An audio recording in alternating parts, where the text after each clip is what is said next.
Meski belum ditentukan kapan akan dimulai, namun Gubernur Sulawesi Selatan Nurdin Abdullah memastikan pembangunan Stadion Barombong akan segera dilanjutkan.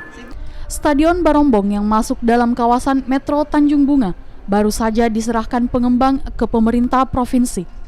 Dengan ini, seluruh hak kepemilikan lahan dan bangunan akan sepenuhnya menjadi milik Provinsi Sulawesi Selatan.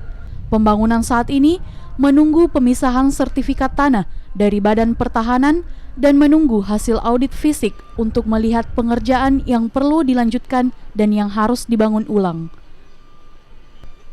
Lahan sudah diserahkan ke kita, sekarang urusan pertanahan untuk pecahkan dari sertifikat induk.